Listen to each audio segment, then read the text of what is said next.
বিয়ের পর থেকে দেখে আসছে অয়না নিজের স্বামী কেমন যেন দুর্ব্যবহার করছে।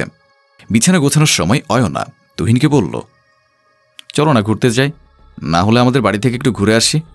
অনেকদিন হয় বাবা মাকে দেখি না, জানো তো। আমরা গেলে বাড়িতে কাজ করবে কে? মা আছে, ভাবি আছে, এতে দেখবে কে শুনি? খালি তোমার কাজ না করার বাহানা, তাই না? আমি পারবো না কোথাও ঘুরতে টুরতে যেতে, হাতে সময়ও নেই, আর তোমার সঙ্গে ঘুরতে যাওয়ার কোনো ইচ্ছেই নেই। তুহিনের কথায় অয়না বেশ খানিকটা কষ্ট পেল, ভেতরে ভেতরে সেটা রেখে দিল প্রকাশ না করে। আমাকে তোমার পছন্দ নয়, তাই না তুহিন? কি যে শুরু করেছো তুমি? তোমাকে পছন্দ করি বা না করি, এত কথা জেনে কি করবে? এখন যদি বলি যে তোমাকে আমার পছন্দ না, তাহলে কি আমাকে ডিভোর্স দেবে? কি ডিভোর্স দেবার কথা বলছো তুমি? মানে তুমি আমাকে ডিভোর্স দিতে চাও তুহিন? না, ডিভোর্স কেন দেবো তোমাকে? তবে তোমার কথা শুনে মনে হলো আর কি যে তুমি হয়তো ডিভোর্স দিয়ে দেবে। এখন যদি আমি তোমাকে পছন্দ না করি তাহলে? না, ডিভোর্স তো আমি তোমাকে দেব না। আল্লাহ যেন তোমার সঙ্গে আমার মৃত্যু লিখে। অয়নার কথা শুনে তুহিন অয়নাকে ধাক্কা মেরে রুম থেকে চলে যায়। অয়না দরজার পানে তাকিয়ে থাকে। তুহিন চলে গেল কি সুন্দর করে, অথচ তুহিনের ব্যবহার যে অয়নার মনে কতটা কষ্টের কারণ হলো সেটা বোধহয় কোনোদিন বুঝবে না তুহিন। বুঝেও বা কি, হয়তো বুঝেও সেসব অনুভূতি তুহিনের কাছে কিছুই না। শাশুড়িমা অয়নাকে পছন্দ করে এনেছিল তুহিনের জন্য। পারিবারিকভাবে তুহিনের সঙ্গে অয়নার বিয়ে হয়। অয়নার শ্বশুরবাড়িতে তুহিনরা দুই ভাই। বড় ভাইয়ের বউ নাসরিন অয়নাদের সঙ্গেই থাকে। তার স্বামী প্রবাসে, বাড়িতে আসে না। আর অয়নার শাশুড়ি রোকেয়া বেগম, এদের নিয়েই অয়নার সংসার। স্বামীর কাছ থেকে অবহেলা পেলেও শাশুড়ির কাছ থেকে অবহেলা তো দূর, বরং মায়ের মতন ভালোবাসা পেয়েছে সব সময়। অয়নার বড় যা বেশ গম্ভীর, দরকার ছাড়া কথা বলে না। সে কেমন জানি অয়নাকে দেখতে পারে না, এরকম টাইপ। তবুও অয়না খুশি যে মায়ের মতন শাশুড়ি পেয়েছে। খাবার টেবিলে সবাই বসে আছে। অয়না খাবার পাতে দিতেই বড় যা নাসরিন খাবার ফেলে দিল। এসব কি রান্না করেছো তুমি ছোট বউ? রান্না কি লবণের বদলে মরিচের গুঁড়ো ব্যবহার করেছো যে এত ঝাল লাগছে? নাকি ইচ্ছে করে এরকম রান্না করো যাতে আমি খেতে না পারি? ভাবি, আমি তরকারি ইচ্ছে করে অতিরিক্ত ঝাল কেন দেব বলুন? প্রতিদিন যেরকম রান্না করি সেরকমই তো আছে। আমি ফারাক বুঝি ছোট বউ। এত যখন সবটা বোঝো তাহলে তুমি নিজে রান্না করে খাচ্ছ না কেন? অন্যকে কেন অর্ডার করো? সে সংসারের কাজ করবে, আবার তোমার কাজ করে দিবে, তাও তোমার হয় না? তাকে কথা শোনা কোন আক্কেলে তুমি? শাশুড়ি মেয়ের কথায় নাসরিন কিছু না বললেও ছেলে বলে উঠল, আরে মা, তুমি ভাবির সঙ্গে সবসময় এরকম করো কেন বলো তো? ভাবি কেমন বলেছে? অয়না যদি সুন্দর করে রান্না করতো তাহলে ভাবি তো আর এসব বলতো না। কোথায় অয়নার ভুলটা ধরিয়ে দেবে, তা না করে তুমি ভাবিকে বকে যাচ্ছ। ভুলে যাস না, অয়না তোর বউ আর নাসরিন তোর ভাবি, সুতরাং তোর উচিত বউর পক্ষ হয়ে কথা বলা। রোকেয়া বেগমের কথা শুনে নাসরিন কিছু না বলে ধুম করে নিজের রুমে চলে গেল। অয়না তাকিয়ে তাকিয়ে সবটা দেখল, কিন্তু কিছু বলল না। কিন্তু তুহিন বলে উঠল, এবার হলো তো তোমার শান্তি মা? ভাবিকে খাবার টেবিল থেকে পাঠিয়ে দিয়ে তোমার শান্তি হলো তো? হ্যাঁ, এবার খাও তুমি আর তোমার বৌমা মিলে। তুহিনও চলে গেল নিজের রুমে, কোনো খাবার না খেয়ে। রোকেয়া বেগম কেঁদে কেঁদে অয়নার মাথায় হাত বুলিয়ে দিয়ে বললেন, মারে ক্ষমা করে দিস আমায়, আমি সবটা জেনে শুনে তোর জীবনটা নষ্ট করে দিলাম রে। আমি চাইছিলাম সবটা ঠিক করতে, কিন্তু সবটা যেরকম হয়ে যাবে আমি ধারণাও করিনি রে মা। রোকেয়া বেগমও কাঁদতে কাঁদতে ডাইনিং টেবিল ছেড়ে নিজের রুমে চলে গেল। বাকি রয়েছে আয়না, সে দাঁড়িয়ে আছে। এই বুঝেছিল তার কপালে। তুহিন তাকে অবহেলা করলেও সে তো তুহিনকে অবহেলা করতে পারে না, বরং নিজের চেয়েও বেশি ভালোবাসে তুহিনকে। তুহিন না খেয়ে চলে গেছে, এটা অয়না মেনে নিতে পারছে না। সে খাবার প্লেটে করে ঢাকা দিয়ে নিয়ে চল রুমে। রুমে গিয়ে দেখতে পেল তুহিন কপালে হাত দিয়ে শুয়ে আছে। অয়না তুহিনের পাশে গিয়ে বলল, তখন রেগে চলে আসলে খাবারও খেলে না, তোমার জন্য খাবার নিয়ে এসেছি। বাহ, বেশ ভালো তো, তুমি বসো, ভাবিও খায়নি, আমি ভাবির ঘরে যাচ্ছি ভাবিকে খাবারটা দিতে। এই বলে তুহিন খাবার নিয়ে অয়নার সামনে দিয়ে চলে গেল ভাবি নাসরিনের রুমে। অয়না কিছু বলল না। ওঠো তো ভাবি, কিছু না খেয়ে শুয়ে থাকলে ঘুম আসবে বুঝি। ওটা দেখি, তোমার জন্য খাবার এনেছি আমি, নাও দেখি। তুহিনের কথা শুনেও নাসরিন কিছু না বলেই শুয়ে রইল। এক পর্যায়ে তুহিনকে নাসরিনের হাত ধরে টেনে ওঠালো। নাসরিন এবার উঠে বসলো। উফ, বিরক্ত করছো কেন আমাকে তুমি? যাও না, যাও, নিজের বউর কাছে যাও তুমি। ছাড়ো তো তোমার বউ, ওর টাইম আছে নাকি? হ্যাঁ, আমার কাছে তো তুমি ঠিক আছো। আগে নির্ঘাত মায়ের কথায় বিয়ে করেছি, নাহলে তো আমার বিয়ে করবার কোনো প্রয়োজনই ছিল না। আমার সব আবদার তো তুমি মেটাও। এতই যখন আমাকেই প্রয়োজন তোমার, তাহলে বিয়ে করলে কেন? হ্যাঁ, আরে বললাম না, ওই মায়ের কথা রাখতে গিয়ে তো বিয়ে করলাম, নইলে ওই অয়নাকে বিয়ে করে কে? সব সময় খালি কানের কাছে খ্যান খ্যান করতেই থাকে, এটা চাই ওটা চাই, এরকম করতে থাকে। কোন কুক্ষণে ওকে বিয়ে করেছিলাম? তোমার বউ তোমাকে বড্ড ভালোবাসে দেওয়ার সাহেব, সেজন্য এত কিছু করে তোমার জন্য, আর তুমি বোঝোই না। বেচারি অয়না, তোর ওর কথা বাদ দিবে তুমি? ওকে একটু ভাল লাগে না আমার, ওর জন্য এখন আর রাতে তোমার কাছেও আসতে পারি না, আমার ভাল লাগে না জানো। হ্যাঁ, এখন তো তুমি আমাকে ভুলে গেছো। আমাকে মনেই নেই। রাতে খুব কম আসে এখন তুমি আর। আজকে আসবো পাক্কা, তুমি দেখো ভাবি। কিন্তু তার আগেই খাবারটা খেয়ে নাও তো দেখি। আচ্ছা যাও, আমি খাইয়ে দিচ্ছি তোমাকে। রাতে অয়না ঘুমিয়ে পড়তে তুহিন খুব আস্তে করে বিছানা থেকে উঠে ভাবি রুমের দিকে অগ্রসর হলো। গিয়ে দেখল রুমের দরজা খোলা আছে। তুহিন ভেতরে গেল। তুহিনকে দেখতে পেয়ে নাসরিন দরজা বন্ধ করে দিল। ওদিকে অয়না নাসরিনের দরজা বন্ধ পেয়ে কেঁদে দিল। বুঝতে বাকি রইল না আর অয়নের ভেতরে কি চলছে। কাঁদতে কাঁদতে ঘরে বসে জায়নামাজ বিছিয়ে নামাজে বসে গেল। তুহিন রুম থেকে যাবার সময় অয়নার ঘুম ভেঙে যায়। তুহিনের পিছু পিছু যেতেই দেখে তুহিন নাসরিনের রুমে গিয়ে দরজা বন্ধ করে দেয়। দরজা বন্ধ করে যে কি চলছে ওদের ভেতর সেটা বুঝতে আর বাকি রইল না অয়নার। ঘণ্টাখানেক পর তুহিন নাসরিনের রুম থেকে বেরোয়। নিজের রুমে আসার সময় দরজার আড়াল থেকে দেখতে পায় অয়না। মোনাজাতে বলছে, হে মহান আল্লাহ, আপনি আমার স্বামীকে বুদ্ধি দিন সৎপথে ফিরে আনার জন্য। ওর জোর ভাবির সঙ্গে অবৈধ সম্পর্ক আছে সেটা আমি জানি। এসব করলে যিনি পরকালেও শান্তি পাবেন না। ধৈর্য ধরে আছে আপনার উপর, আপনি আমার স্বামীকে ফিরিয়ে দিন আল্লাহ। এ বলে কাঁদতে কাঁদতে জায়নামাজে শুয়ে পড়ল অয়না। দরজার বাহির থেকে সবটা দেখতে লাগলো তুহিন। অয়নার এভাবে জায়নামাজে বসে কাঁদতে থাকা দেখে নিজের ভেতরে অপরাধবোধ জেগে উঠল তুহিনের। মনস্থির করল আর এসব পাপ কাজ করবে না ভাবির সঙ্গে। কয়দিন সব কিছুই স্বাভাবিক যেতে থাকলো। 1 সপ্তাহ হয়ে গেছে। তুহিন এখন আর নাসরিনের রুমে যায় না। তুহিন নিজের রুমে বসে ফোন দেখছিল। তখনই নাসরিন রুমে এসে তুহিনের জামার কলার চেপে ধরে। কি ব্যাপার ভাবি, আপনি আমার জামা এভাবে ধরেছেন কেন? বাহ, এখন আমি আপনি হয়ে গেলাম। কেমন জাদু করেছে তোমার বউ? এখন তো বউ ছাড়া কিছুই বোঝো না, আমাকে ভুলে গেছো। এখন আমার কথা মনে পড়ে না বুঝি? কলার ছাড়ুন ভাবি, আমি আমার ভুল বুঝতে পেরেছি। অয়ন আমার স্ত্রী, আমার জন্য রাত জেগে নামাজে বসে কান্না করে। ওসব জেনেও আমাকে কিছু বলেনি কখনো। ভাবুন কত ভালো একটা মেয়ে, ওকে এতদিন ঠকিয়েছি আমি। ভাবতে কেমন করে মরে যেতে ইচ্ছে করে আমার। এত পরিবর্তন বউকে পেয়ে? বাহ, তাহলে এটা ভাবলে না তুমি তোমার আপন ভাইকেও ঠকাচ্ছ আমার সঙ্গে সম্পর্ক করে? আমি কি করব ভাবি? ভাইয়া প্রবাসে বলে তুমি আমার কাছে আসতে তোমার চাহিদা পূরণের জন্য, আর আমিও সেটা করতে রাজি হয়ে গেছি। কিন্তু এখন তো শুধরে নেওয়া যায় বলুন? হ্যাঁ ভাবি, আপনি আমার স্বামী থেকে দূরে সরে যান। আমি আমার স্বামী সন্তান নিয়ে ভালোই আছি। সন্তান মানে? তুমি মা হতে চলেছ অয়না, অথচ আমাকে একবারও বললে না। বলার সুযোগ পাইনি, এই তো বললাম। ভাবি, এতদিন আমার স্বামীর সঙ্গে আপনি অবৈধ সম্পর্ক চালিয়ে গেছেন, আমি দেখেও দেখিনি। ধৈর্য ধরেছিলাম আল্লাহর উপর ভরসা করে। আমার রব আমাকে নিরাশ করেনি। আমার স্বামীকে আমার কাছে ফিরিয়ে দিয়েছেন উনি। শুধু তাই নয়, আমার খালি গোল তিনি পূর্ণ করে দিয়েছেন। আমি সুখে থাকতে চাই এবার। অয়নার কথা বলা শেষ হতেই তুহিন বলল, হ্যাঁ ভাবি, আমি আমার ভুল বুঝতে পেরেছি। আমি আমার বউ বাচ্চা নিয়ে সুখে থাকতে চাই, মাফ করো। তুমিও ভালো থেকো ভাইয়ের সঙ্গে। তুহিন আর অয়নার কথা শুনল নাসরিন।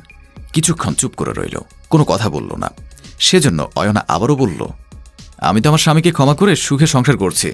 এবার আপনি যদি আমার স্বামীর জীবন থেকে দূরে সরে না যান, তাহলে ভাইজানকে সবটা জানাতে বাধ্য হব আমি। আর তখন যে ঠিক কি কি হবে আপনি তা নিশ্চয়ই বেশ ভালো করে জানেন। আমি তুমি ক্ষমা করে দাও বোন, দয়া করে তোমার ভাইকে কিচ্ছু বলিও না। আমি চলে যাচ্ছি তোমাদের জীবন থেকে, ক্ষমা করো আমায়। এই বলে নাসরিন চলে গেল ওদের রুম থেকে। তুহিন হাসি মুখে অয়নাকে জড়িয়ে ধরে নিল নিজের সঙ্গে।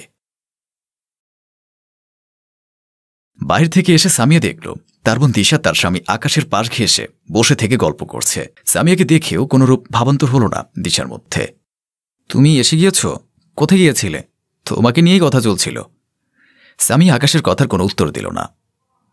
কিরে দিশা, তোর নাকি পরশু থেকে পরীক্ষা? তাহলে তুই আমার বাড়িতে কি করছিস? আরে আপু, আমার পরীক্ষার কারণেই তো তোমাদের বাড়িতে এলাম। পরশু আমার ম্যাথ এক্সাম, আর তুমি তো জানোই আমি এই বিষয়ে কতটা দুর্বল। আমার বাড়িতে এলে কি তোমার ওই দুর্বলতা কেটে যাবে? তুই এত দুর্বল হলে তো তোর বাড়িতে বসে থেকে পড়াশোনা করা উচিত। পড়াশোনার জন্য তো এখানে এসেছি আপু। আকাশ ভাই অনেক ভালো অঙ্ক পারে, তাই ভাবলাম পরীক্ষার আগে স্পেশাল প্রাইভেট পড়ি ওনার কাছে।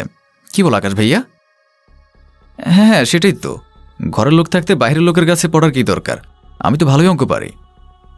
তুমি এত ভালো অঙ্ক পারো, আগে আমাকে বলনি তো আকাশ। হঠাৎ করে অঙ্কে ব্রিলিয়ান্ট হয়ে গেলে কবে থেকে? আর দিশা, আকাশ তোর থেকে 5 বছরের বড়, তার উপর সম্পর্কেও তোর দুলাভাই হয়। তুই কেন তাকে তুমি বলে সম্বোধন করছিস? দিশা উঠে দাঁড়িয়ে এবার সামিয়ার কাছে এসে বলল, ওহ আপু, আসার সাথে সাথে তুমি আজে বাজে কথা বলতে শুরু করে দিয়েছ। তুমি কি করে জানবে আকাশ ভাই কিসে ভালো আর কিসে মন্দ? তার সঙ্গে তুমি কখনো মন খুলে কথা বলে দেখেছ? দেখোনি তো। আর তুমি করে টাকার অভ্যাসটা তো অনেক দিনের আপু, একদিনে ছাড়া কি করে বলো তো? দিশার এমন কথা শুনে ভয়ার্ত দৃষ্টিতে তাকালো আকাশ। এই দিশার কথা কান্দিও না তো সামিহা, ওকে তো জানোই ও মজা করে কত কিছুই বলে। ও যখন এসে পড়েছে তখন কয়েকদিন থাকে এখানে, আমি ওকে না হয় রাতের বেলা অফিস থেকে এসে পড়াবো কয়েকদিন। সামিহা কিছু বলতে চেয়েও আর বলল না। আপু, আমি আর আকাশ ভাই এসেছি, অনেকক্ষণ হয়েছে, তুমি একটু গিয়ে খাবার বানিয়ে নিয়ে আসো তো, আমার খুব খিদে পেয়েছে। আর আকাশ ভাইয়া, তুমিও ঘরে চলো, আমাকে পড়ানো শুরু করবে। সামিহা মনে মনে খুব রাগ হলো, কিন্তু দিশা বা আকাশকে কি বলা উচিত তা বুঝে উঠতে পারল না।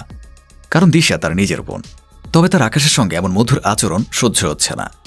তার সামনে দিয়ে দিশা আকাশের হাত ধরে ঘরে নিয়ে চলে গেল। রাতে খাবার সময় দিশা আকাশের পাশাপাশি বসেছে। আকাশ প্লেটে খাবার শুধু নাড়াচাড়া করছে, কিন্তু খেতে পারছে না। সেটা চোখ এড়াল না সামিহার।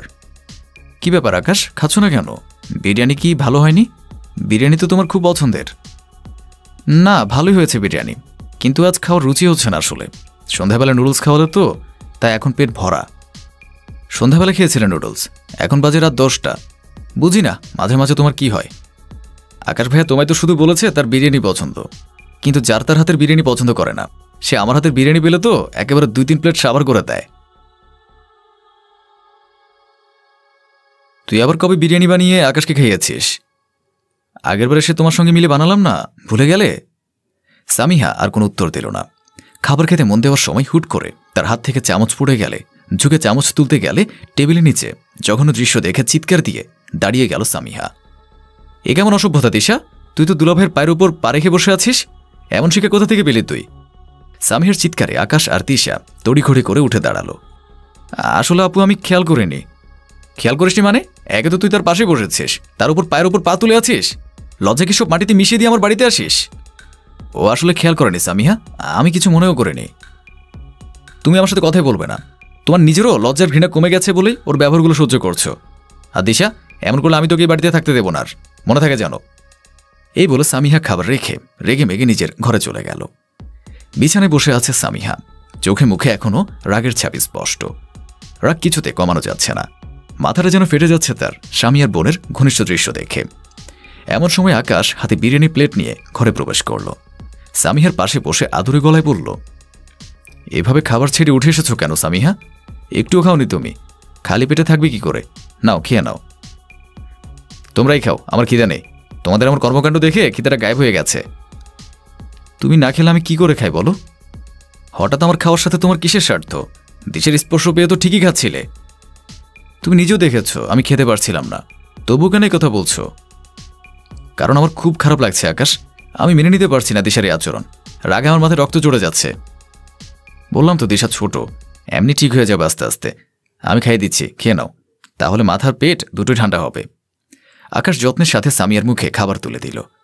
তার এমন ভালোবাসায় সামিয়ার রাগ আস্তে আস্তে কমলেও দরজার আড়ালে থাকা দিশা যেন হিংসেতে জ্বলে পড়ে যেতে লাগল। সহ্য হল না তার বড় বোনের প্রতি দুলাভাইয়ের এমন ভালোবাসাময় আচরণ। বিলম্ব না করে নিজের ঘরে এসে ফোনটা হাতে নিল সে। আকাশের নম্বরে মেসেজ দিল। বউর প্রতি ভালোবাসা উতলে পড়তেছে তাই না? তাকে যত্ন করে খাইয়েও দেওয়া হচ্ছে। 5 মিনিটের মধ্যে যদি আমার ঘরে না পাই, তাহলে আমাদের সব ছবিগুলো আপুকে দেখিয়ে দেব। ফোনে মেসেজ আসার শব্দ এলে আকাশ সামিয়াকে খাওয়ানো থামিয়ে ফোনটা বের করে মেসেজ পড়ে নেয়। আমি পানি নিয়ে আসছি, তুমি একা খেতে থাকো। কথাটা বলে আর দেরি না করে আকাশ বেরিয়ে গেল। তাড়াতাড়ি করে উপস্থিত হলো দিশার ঘরে। দিশা আকাশকে দেখে মুচকি হেসে তার সামনে এসে দাঁড়ায়। কেন এমন করছো আমার সাথে? কি ক্ষতি করেছি তোমার? শান্তিতে থাকতে দিচ্ছ না কেন? তুমি খুব ভালো করে জানো আমি এসব কেন করছি। ভুলেও আপনার প্রতি দরদ দেখাতে যেও না, তাহলে কিন্তু বিপদে পড়বে। আমার আর সামিয়ার বিয়ে হয়ে গিয়েছে দিশা, ব্যাপারটা বোঝার চেষ্টা করো। দয়া করে আমার সংসারে আগুন লাগিও না। আর সামিয়া তো তোমার বোন হয়। তো কি হয়েছে, আমার এতে কিছু আসা যায় না। পানি নেওয়ার নাম করে এসেছি, আমি এক্ষুনি যেতে হবে। যাও, তবে আমার কথা মাথায় রেখে কাজ করবে।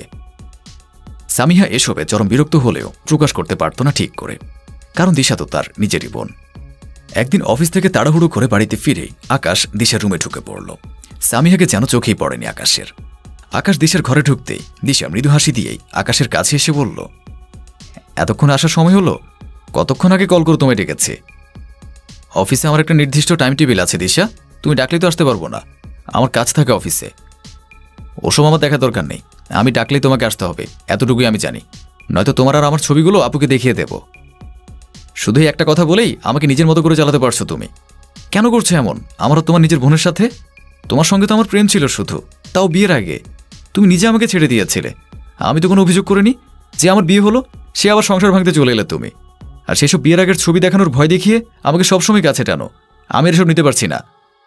তোমার সঙ্গে বিচ্ছেদ ঘটানোর সময় আমার মাথা ঘুরে গিয়েছিল। আমি তোমার কাছে ফেরার চেষ্টা করেছি, কিন্তু পরে দেখি তুমি আমার বোনের স্বামী হয়ে গেলে। তুমি তো আমাকে ভালোবাসতে আকাশ, তাহলে কেন আপুকে ছেড়ে আমাকে বিয়ে করছো না? তোমায় ভালোবাসতাম প্রেমিক হিসাবে, বউ বানাতে চেয়েছিলাম, তুমি হওনি। সামিহা অনেক ভালো মেয়ে, ওকে আমি বউ বানিয়েছি, আর ওর প্রতি আমার ভালোবাসা কখনো শেষ হবে না। কিন্তু আমি যদি আপুকে ছবিগুলো দেখাই, তাহলে আপুর ভালোবাসা এমনিতেই শেষ হয়ে যাবে। তখন সে তোমায় ছেড়ে দেবে, আর আমি তোমাকে বিয়ে। কথাটা শেষ করতে পারল না দিশা।